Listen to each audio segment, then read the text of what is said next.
Next topic number 14 point કયો છે 14.3 જેમાં સમજાવવાનું છે સરળ આવર્ત ગતિ રાઈટ શું છે વાલાઓ સરળ આવર્ત ગતિ તો હમણાં જ વ્યાખ્યા જ્યારે કોઈ દોલક સુરેખ પથ પર સ્થાનાંતરના સમપ્રમાણમાં અને તેની વિરુદ્ધ દિશામાં લાગતા બળની અસર હેઠળ દોલન ગતિ કરે તો તે સરળ આવર્ત ગતિ કરે છે એવું કહેવાય.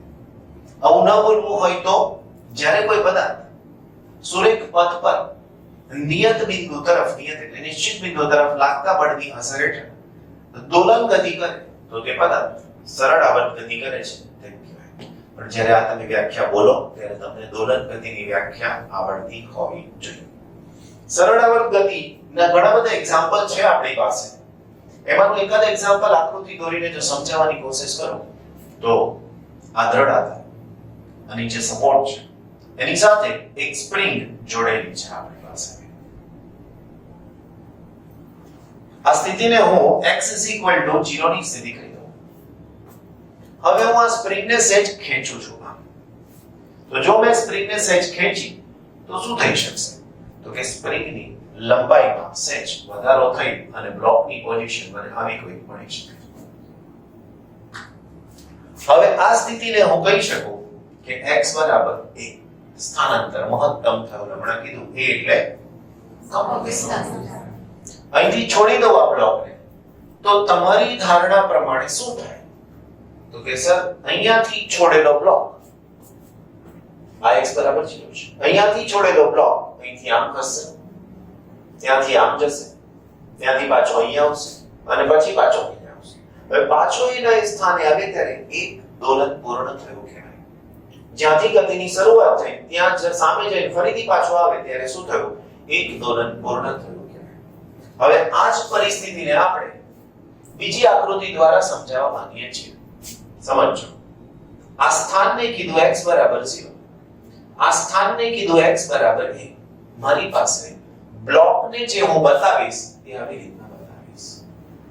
તો હાલમાં બ્લોક શૂન્ય સમય એ સ્થાન પર છે. ગતિ કરવાની સંભાવના કઈ બાજુ છે ગતિ કરવાની સંભાવના અહીંથી આ તરફ છે.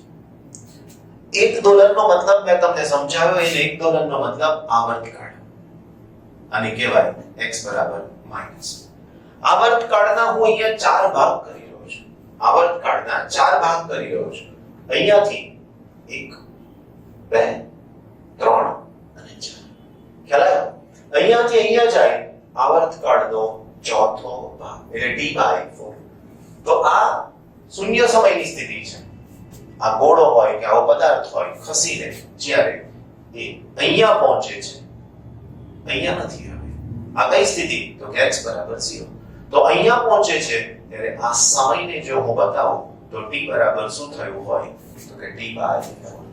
કેમ ચોથો ભાગ ફરીથી એકવાર અહીંયાથી શરૂ કરી આ એક દોલન થાય. એક દોલનના ચાર ભાગ પડે 1 2 3 અને 4. અહીંથી અહીંયા આવ્યો તો કેટલામો ભાગ ચોથો ભાગ એક ભાગ થયો ને એટલે મેં શું લખ્યું t/4. હવે જ્યારે આ દોલક આ તરફ આવશે તો એના માટે હું આવું કહી શકીશ અહીંયા પણ નથી અહીંયા પણ નથી. હવે દોલક અહીંયા આવી ગયો તો આને x બરાબર 0 x બરાબર a x બરાબર માઈનસ. તો અહીંયાથી અહીંયા પહોંચ્યો ત્યારે t 2t/4 2t/4 એટલે t/4 કેટલી વાર થયા બે વખત જોઈ શકો છો. અહીંથી એક વાર અને અહીંયાથી બે વાર. હવે અહીંયા ગયા પછી આમ આગળ જશે અહીંથી આમ આગળ જશે ના એ અંતિમ બિંદુ થઈ ગયું એટલા માટે તો શું લખ્યું છે a અને એટલે કંપ વિસ્તાર. એ એટલે કંપ વિસ્તાર. હવે અહીંથી આમ પાછો આવશે આ બ્લોક તો શું થઈ શકશે એના માટે તો આકૃતિ 1 આકૃતિ 2 અને આ આકૃતિ 3. ચોથા નંબરની પરિસ્થિતિનું વર્ણન કરીએ તો પાછું x બરાબર 0 x બરાબર a અને અહીંયા x બરાબર માઈનસ. તો કઈ બાજુ જશે હવે અહીંયાથી તો કે અહીંયા પહોંચશે. હવે એનો મતલબ અહીંયા સ્થાન. તો આને નામ આપીએ t એકવાર t/4 બીજી વાર t/4 ત્રીજી વાર t/4 એટલે અહીંયા લખું 3t/4. હવે એવી જ પરિસ્થિતિ ચોથી આકૃતિ, પાંચમી આકૃતિ. તો આને x બરાબર 0 કહી દઈએ અને x બરાબર a કહી દઈએ તો અહીંયા પહોંચી ગયો. હવે અહીંયા શું થયું? t = 4t/4. 4 4 કેન્સલ એટલે શું થઈ જશે? t. That's it. ઓકે. કોઈ એમ કે ના સર હજુ આપણે કંઈક આગળ વિચારીએ તો કઈ વાંધો નહીં. હવે ગોળો અહીંયા આવી ગયો x = 0 પાસે. તો હવે શું થશે અહીંયા સમય? 5t/4. સામાન્ય બુદ્ધિનો પ્રશ્ન કહેવાય અને કોઈ તકલીફ છે જ નહીં કારણ કે પાછો એક ચોથા ભાગનો સમય એ પોતે વાપરે છે. તો આ પ્રમાણે આના દોલન x દિશામાં શક્ય બની શકશે. કરેક્ટ? આની ગતિને રજૂ કરતું જે વિધેય હોય તરંગ વિધેય એને કેવી રીતે બતાવી શકાય? તો એ તરંગ વિધેયનું હમણાં થોડી વાર પહેલા લખ્યું હતું એ જ સૂત્ર. x of t is equal to a cos omega t plus phi. આમાં તમારી પાસે ત્રણ કિંમત બદલી શકાય તેવી છે. કઈ ત્રણ? તો કે એક a, એક ઓમેગા અને બીજું એક phi. x of t છે શું? તો t સમયે સ્થાનાંતર. રાઈટ? a છે શું? cos તો આવર્ત વિધેય છે. ઓમેગા t તો સમય છે. phi પ્રારંભિક કળા અથવા તો આખું વાંચશો તો એને કળા અચળાંક પણ લઈ શકીએ છીએ. આખું પદ. બરાબર? હવે મેં કીધું એ પ્રમાણે ત્રણ કિંમત બદલાઈ શકે છે. આ ત્રણ કિંમતમાં આની બદલાય છે. એની કિંમત વધે પણ ખરી, ઘટે પણ. જો એની કિંમત વધે છે તો આ બ્લોક અહીંયાની જગ્યાએ સહેજ દૂર જઈ શકશે. ઘટશે તો આ બ્લોક અહીંયાથી આટલે સુધી પહોંચશે. That's it. એવી જ રીતે આ બાજુ પણ થઈ શકશે. તો હવે મારી પાસે પહેલા કંપ વિસ્તાર A છે અને બીજી વખતે કંપ વિસ્તાર B છે. એને અનુલક્ષીને આલેખ દોરીને બતાવવું છે. તો શું થઈ શકશે એના માટે? તો અહીંયા લઉં છું x અને અહીંયા લઉં છું t. t એટલે આના બરાબર. કયા વિધેયને મેં દર્શાવ્યું છે? તો કે cos. તમારી પાસે cos અને sin ની 0 થી શરૂ કરી 360 સુધીની કિંમતો મોડે હોવી જોઈએ. ખાસ કરીને ચાર જ કિંમત જેમાં એક આવશે 0 ડિગ્રી, બીજી આવશે 90, ત્રીજી આવશે 180, 270 અને 360. કયું વિધેય છે મારી પાસે? તો કે cos. બીજું કયું વિધેય છે? sin. cos 0 1 થાય, cos 90 cos 180 0 અને અહીંયા પાછા 1. એવી જ રીતે sin માટે 0 1 0 -1 0. આટલું જ યાદ રાખવાનું છે. અંતિમ વિશેષ કશું જરૂર નથી. હા 45 30 અને 60 ના મૂલ્ય તો તમે 10મા ધોરણથી યાદ રાખતા હશો એટલે કોઈ તકલીફ નથી. હવે આની અંદર વિધેય કયું બદલવું છે આપણે? cos. તો અહીંયા હું લઉં છું સમય શૂન્ય. સમય શૂન્ય એટલે આ પોઝિશન. એના પછી લઈશ t/4. તો તે વખતે અહીંયાની વાત આવશે. t/4 પછી 2t/4 અહીંયા આવી શકે છે. એના પછી 3t/4 અહીંયા હોઈ શકે, 4t/4 અહીંયા હોઈ શકે, 5t/4 અહીંયા હોઈ શકે. Isn't it? હવે આલેખ દોરું કે તો આલેખને દોરવા માટે આનો ઉપયોગ કરીએ. x ક્યાંથી શરૂ થયું? a. a એટલે મહત્તમ સ્થાન અહીંયાથી. મહત્તમ સ્થાનનો મતલબ અહીંયાથી. આ સમય ક્યાં આવ્યો? 0 પર. ત્યાંથી પછી ક્યાં ગયો? -a પર. માઈનસ એ ક્યાં આવશે? નીચે. આ a છે પ્લસ. એવો માઈનસ એ ક્યાં આવશે? અહીંયા. હવે આમ નીચે નહીં લાગે ભાઈ. સમય તો વધે છે ને. તો અહીંયાથી આમ નીચે જશે. અહીંયા. રાઈટ? એના પછી અહીંયા આવ્યો 0 કરવા. રાઈટ? એના પછી શું થયું? તો કે એના પછી પાછું મહત્તમ થઈ ગયું. રાઈટ? એના પછી શું થયું? તો કે પાછું 0. તમે જોઈ શકો છો આ બધું દોરાય છે આની મદદથી. ગોખવાની આવશ્યકતા નથી. આને પણ જોઈ શકો છો. આ cos માટે અહીંથી દોરીશ. cos 0 સમય 0 એ પાસે 90 થયું 0 થયું 180 થયું -1 270 થયું 0 થયું એના પછી 360 એટલે 2 પાઈ તો પાછું મેક્સિમમ ક્લિયર આ કન્ડિશનમાં જ્યારે મેં આલેખ દોર્યો ત્યારે phi ની કિંમત 0 લીધી છે રાઈટ phi 0 એનો મતલબ કે આ પદ છે જ નહીં એટલે સમયની કિંમત આ પ્રમાણે અહીંયા 0 t/4 2t/4 3t/4 5t/4 4t/4 અને 5t/4 ઓકે આ પ્રમાણે ડ્રો કરીશું એનાથી આગળની બીજી વાત આના સંદર્ભમાં મેં આ સ્પ્રિંગને સહેજ વધારે ખેંચી અને છોડી દીધી તો શું થાય આ સ્પ્રિંગને સહેજ વધારે ખેંચી અને છોડી દીધી તો શું થાય તો કંપ વિસ્તાર વધે કે મહત્તમ સ્થાનાંતર વધે બાકી કશામાં ફરક પડે નહીં મતલબ આના જેવો જ જો આલેખ મારે ડ્રો કરવો હોય તો શરૂ થશે અહીંયા ક્યાંથી રાઈટ એની કિંમત ઋણ પણ હશે મોટી થશે બાકી બધો નેચર વાઇઝ આખો આલેખ સરખો જ આવશે રાઈટ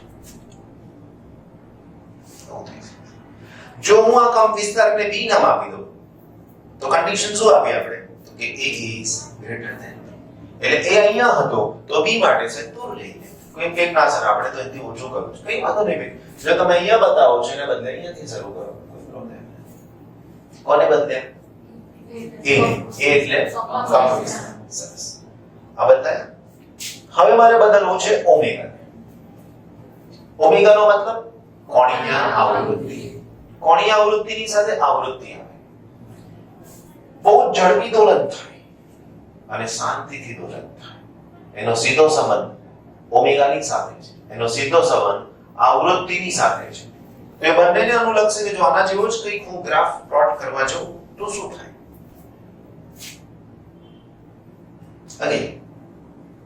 અહીંયા તો સ્થાનાંતરણ લેવું પડશે અને અહીંયા તો સમય લેવું પડશે એક દોલન એવા છે કે જે શાંતિથી થાય શાંતિથી એનો મતલબ આવર્તકાળ વધારે છે તો શક્ય છે એનો આલેખ cos છે તો એનો આલેખ આવો હોઈ શકે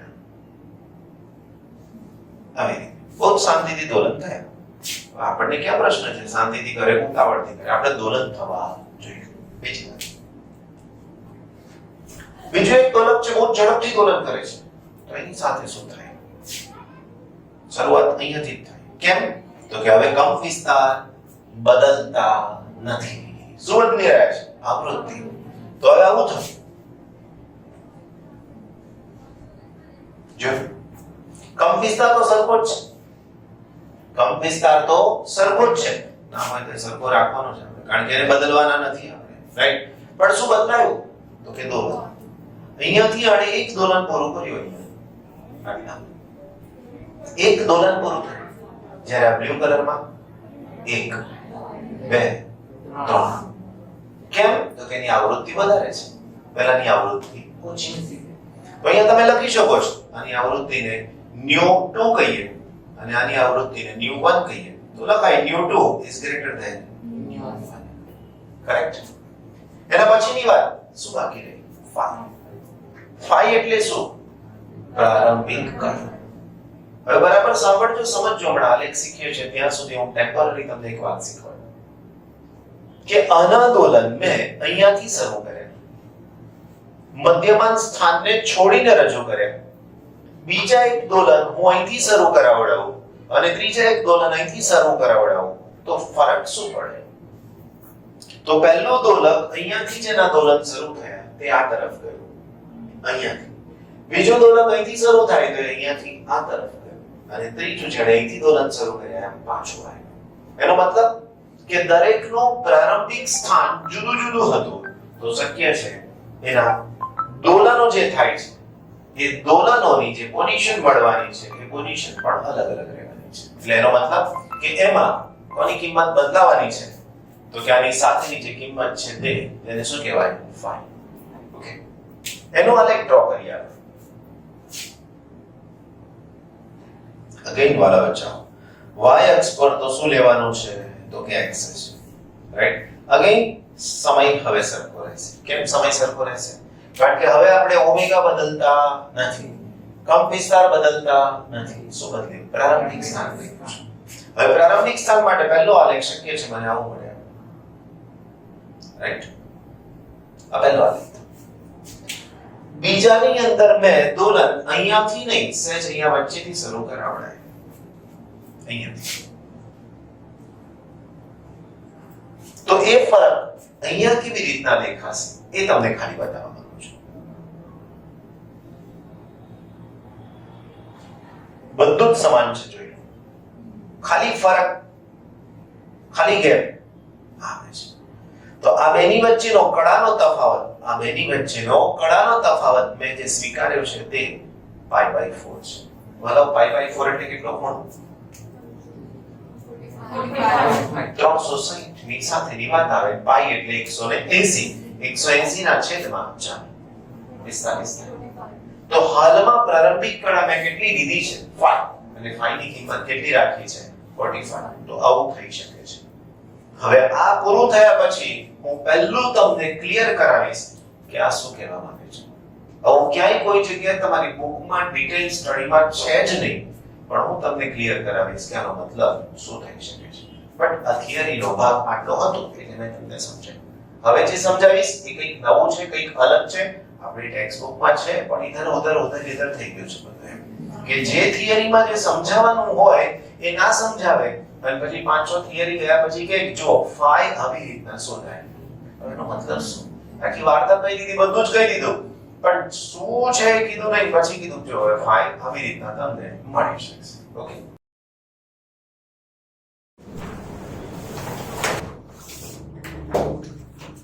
નેક્સ્ટ ટોપિક 14.6 સરળ આવર્ત ગતિ માટે બળનો નિયમ. આ બળનો નિયમ સમજીએ એના પહેલા લાસ્ટ જે આપણે ત્રણ સૂત્રો બતાવ્યા હતા એને થોડું યાદ કરી લઈએ. તો સૌથી પહેલા મારી પાસે સૂત્ર હતું x of t is equal to a cos omega t plus phi. આના ઉપરથી વેગનું મેળવેલું સૂત્ર v of t is equal to minus a omega sin omega t plus phi. એવું જ પ્રવેગનું સૂત્ર a of t is equal to minus a omega square cos omega t plus phi. બીજી બાબત, સ્થાનાંતરનું સૂત્ર, એના ઉપરથી વેગનું સૂત્ર આપણે બીજું એક બતાવ્યું હતું કે વેગ v of t that is equal to plus or minus omega under root a square minus x square. એના પછી બીજું સૂત્ર પ્રવેગનું લખીએ તો પ્રવેગ a of t is equal to minus a cos, તો એની જગ્યાએ હું x લખી શકું તો minus omega square x થઈ શકશે. હવે આના સ્પેશિયલ કેસીસ મારે તમને સમજાવવા છે. સ્પેશિયલ કેસીસ, તો સ્પેશિયલ કેસ સમજવા માટે હું પહેલા વેગ માટે સમજાવું અને પછી બાજુમાં આપણે પ્રવેગને પણ સમજવાની કોશિશ કરીએ. પ્રવેગ અને વેગ. x ની ત્રણ કિંમત મારી પાસે છે. x બરાબર પ્લસ a, x બરાબર 0 અને x બરાબર માઈનસ. ત્રણ જ કિંમત પોસિબલ હોય. જેમ કે સ્પ્રિંગની સાથે જોડેલો પદાર્થ આવી કન્ડિશનમાં છે તો આને કહેવાય x બરાબર 0. બીજી બે પોઝિશન જો બતાવીએ તો અહીંયા આવે તો કહી શકાય કે x બરાબર માઈનસ a, અને અહીંયા આવે તો હું કહી શકું કે x બરાબર પ્લસ a. ક્લિયર? હવે એ જ પરિસ્થિતિને મારે આની સાથે જોડવી છે. સૌથી પહેલા x બરાબર a મૂકી દઉં તો a square minus a square, a square minus a square 0. એનો મતલબ કે અહીંયા વેગની કિંમત 0 હોય. x બરાબર 0 મૂકી દઉં તો x બરાબર 0 a સ્ક્વેર વર્ગમૂળ લઈશું a, એનો મતલબ કે v is equal to a omega, અને આ વેગને v મેક્સિમમ પણ કહી શકાય. x બરાબર માઈનસ a સ્ક્વેર મૂકી દઈએ તો શું થાય? બરાબર તો સ્ક્વેર કરશો તો માઈનસ નો સ્ક્વેર પણ પ્લસ જ થવાનો છે, તો ફરીથી પાછું a square minus a square એટલે પાછું 0 થઈ જશે, એનો મતલબ કે વેગની કિંમત શૂન્ય થશે. પ્રવેગ માટે વિચારી લો તો આ તો સીધે સીધું ગુણાકારમાં છે, ચિંતા કરવાની છે જ નહીં. તો હવે અહીંયા પ્રવેગની કિંમત શું થાય, તો પ્રવેગ a બરાબર x ની કિંમત પ્લસ a, તો આનો આન્સર થાય minus omega square a. x બરાબર 0 તો અહીંયા થઈ શકશે a બરાબર 0, અહીંયા થઈ શકશે માઈનસ a તો માઈનસ માઈનસ પ્લસ, તો a is equal to plus તો ઓમેગા સ્ક્વેર a થઈ શકશે. તો આ મેક્સિમમ અને આ પણ મેક્સિમમ. હવે એને શબ્દોમાં રજૂ કર્યું છે. મધ્યમાંત સ્થાને વેગ મહત્તમ અને પ્રવેગ શૂન્ય હોય છે.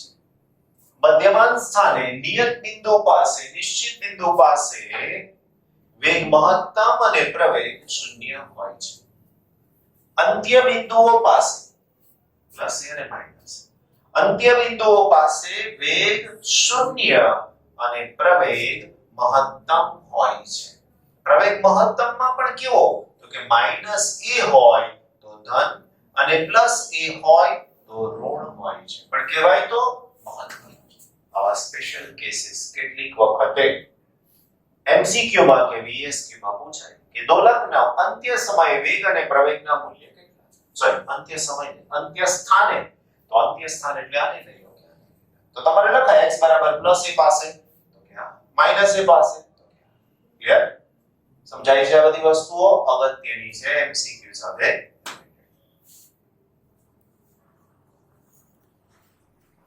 સરળ આવર્ત ગતિ માટે બળનો નિયમ સમજાવો છે. તમને એમ થાય કે બળનો નિયમ પાછું શું છે, કશું નવું નથી. બળનો નિયમ એટલે સરળ આવર્ત ગતિમાં જે સરળ આવર્ત ગતિ કરતો પદાર્થ એટલે કે સરળ આવર્ત દોલક, એની ઉપર જે બળ લાગે છે એનું સૂત્ર લખવું છે, બસ બીજું કંઈ નહીં. રાઈટ? તો એની સમજૂતીની અંદર આપણી પાસે ન્યૂટનનો ગતિ માટેનો બીજો નિયમ.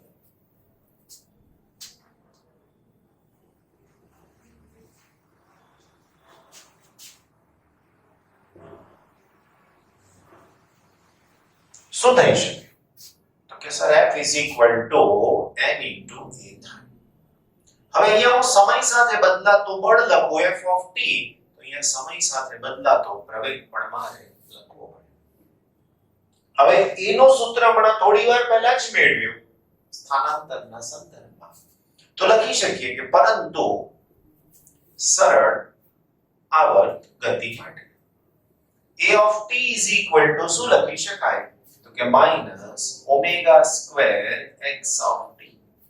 હવે આ જ કિંમત હું અહીંયા મૂકી દઉં તો મને સૂત્ર મળશે f of t = minus m omega square x of t. આવું થઈ શકે, રાઈટ? તો આ બળનું સૂત્ર થઈ ગયું મારા વાલા મિત્રો, સમીકરણ નંબર 1. દોલન કેમ કરે છે, તેનું મૂળભૂત કારણ એની પર લાગતું પુનઃસ્થાપક બળ છે. સ્પ્રિંગ હોય તો નીચે ઉપર આમ અથવા નીચે, દોલક હોય તો અહીંથી આમ જાય પાછું આવે, આમ જાય પાછું. તો આવી રીતની જે ગતિ થાય છે એમાં પુનઃસ્થાપક બળ લાગે છે. તો અહીંયા લખી શકીએ સરળ આવર્ત ગતિ માટે બળ f of t = સૂત્ર લખી શકું minus k x of t. અહીંયા t ની મને જરૂર નથી, તો હું ડાયરેક્ટ બળનું સૂત્ર અને આને પણ આવી રીતે સમીકરણ નંબર 2. ડાબી બાજુ સરખી છે તો જમણી બાજુ સરખાવી શકાય. ડાબી બાજુ પણ બળ છે 1 અને 2 માં, જમણી બાજુને સરખાવી શકાય તો લખી શકું સમીકરણ 1 અને 2 ને સરખાવો. તો આની સાથે આને સરખાવો વાલા મિત્રો તો મને સૂત્ર મળશે -kx, માઈનસ ને લખવાની જરૂર નથી, = m ઓમેગા સ્ક્વેર. x ની પણ જરૂર નથી કારણ કે x તો x, બળ તો બળ, રાઈટ? તો k = m omega square. k કે એટલે આપણો જૂનું છઠ્ઠા ચેપ્ટર વાળો કે સ્પ્રિંગનો બળ અચળાંક. નામ ખાલી અહીંયા બદલીએ છે કે જ્યાં કે બરાબર સરળ આવર્ત ગતિનો અચળાંક છે. સરળ આવર્ત ગતિ માટેનો અચળાંક છે. આમાંથી હું સૂત્ર લખું k m omega square. એમાંથી omega square નો તો omega square થાય k by m. તો omega થાય under root k by m. આ બંને સૂત્રો પુષ્કળ એકદમ ઉપયોગી સૂત્રો છે. ધ્યાનમાં ના આવે નોર્મલી કે આ સૂત્રનો ઉપયોગ કરવો પડે છે.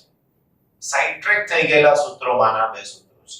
રીઝન અહીંયા આયા પછી ક્યાંય નહીં આવે, સીધા દાખલામાં ઉપયોગમાં આવશે. એટલે સંદર્ભ ખાલી એક જ જગ્યાએ વેગ બરાબર અંતરના છેદમાં સમય. 11 માં આયા પછી પણ તમે 500 વાળા સૂત્ર સાંભળ્યું હશે. પણ આવું સૂત્ર છે જવલ્લે જોવા મળે, શીખ્યા પછી સીધું જ સૂત્ર દાખલામાં આવે કે વચગાળામાં આવે નહીં. એટલા માટે ઇમ્પોર્ટન્ટ છે. બીજો ઓમેગા = 2 પાઈ ન્યુ થાય = 2 પાઈ upon t પણ થાય. એક વખતે હું 2 પાઈ ન્યુ મૂકું તો શું થાય?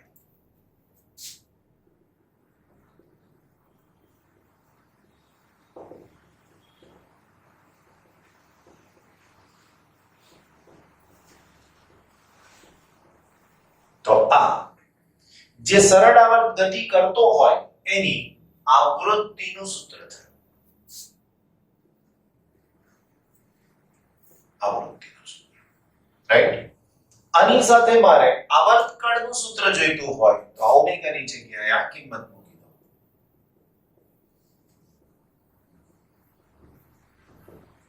વ્યસ્ત કરી દો.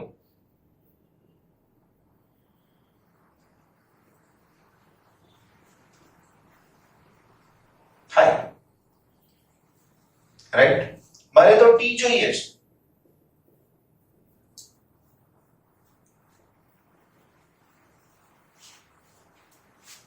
તો જેટલા આ બંને અગત્યના છે એવી જ રીતે આ પણ અગત્યના છે, રાઈટ? દોલકનું દળ વધે તેનો આવર્તકાળ વધે. આવર્તકાળ વધે તો એની આવૃત્તિ ઘટે. જો અહીં પણ થાય, દળ વધે તો આવૃત્તિ ઘટે. મેચ થાય છે. દોલનનો સમય વધે તો આવૃત્તિ ઘટે. એક દોલન આમથી જઈને આમ પાછું આવવા માટે 2 સેકન્ડ થાય. અહીંથી આમ જઈને પાછું આવવા માટે 5 સેકન્ડ થાય. તો આવર્તકાળ વધ્યો કહેવાય. તો 1 સેકન્ડમાં થતા દોલનોની સંખ્યા ઘટી કહેવાય. એના જેવું છે. કે સ્પ્રિંગનો બળ અચળાંક કીધો. નરમ સ્પ્રિંગ અને સખત સ્પ્રિંગ. તમારી બોલ પેનમાં વપરાતી સ્પ્રિંગ નરમ કહેવાય. સાયકલના સ્ટેન્ડ, બાઇકના સ્ટેન્ડ, કારમાં સ્ટેન્ડ ના આવે. તો એવી જે સ્પ્રિંગ છે એ સ્પ્રિંગ કેવી હોય? સખત સ્પ્રિંગ કહેવાય. ચેક કરવું હોય તો કરવાનું. કે તમારે શું કરવાનું? તો કે સાયકલ છે એની સ્ટેન્ડની સ્પ્રિંગ કાઢવાની, આમ એક હાથે પકડવાની, આમ ખેંચવાની. બરાબર? ખબર પડશે કેટલું ખેંચાશે. અને જો મેળ ના પડતો હોય તો સ્પ્રિંગને આવી રીતે હાથમાં આમ પકડી લેવાની જોરથી. અને પછી અહીંથી આમ ખેંચવાની કોશિશ કરવાની. સ્પ્રિંગ હાથમાં હશે ને તમે બૂમો પાડશો. અલગ પ્રકારનો અનુભવ થશે. બરાબર? ચેક કરવું હોય તો કરી જોજો. પણ પછી મને કશું કહે. જવાબદાર તમે છો. પ્રયોગ તમે કરી રહ્યા છો. બરાબર? પૂરા સભાનપણે પ્રયોગ કરી રહ્યા છો. અને એકલા હોય તો આ કરશો તો વધારે મજા આવશે. સ્પ્રિંગ હાથમાં હશે ને બૂમા બૂમ થતી હશે. સ્પ્રિંગ સ્પ્રિંગ સ્પ્રિંગ એમ. હવે આવે બી સ્પ્રિંગ તો તારા હાથમાં છે, કેમ ગોવા પડે? ભાઈ તું એને કાઢ. આમ ખેંચવા જશે એમ ના ખેંચાય. કેમ? તો કઈથી તમે ખેંચો એટલે પેલા આટા છે ને આમ ખુલી ગયા. સ્પ્રિંગના આટા સહેજ ખુલી ગયા અને આવી સ્મૂથ સ્કિન અંદર ફિટ થઈ ગઈ. બરાબર? એટલે સ્પ્રિંગ સ્પ્રિંગ સ્પ્રિંગ થાય નહીં. શાંતિથી પાછી મુઠ્ઠી વાળી દેવાય. આમ ઉતારીને અને પાછું ખેંચાય ને ધીમે રહીને આમ ખેંચી પછી જોડ દેવાય, પછી બાજુ.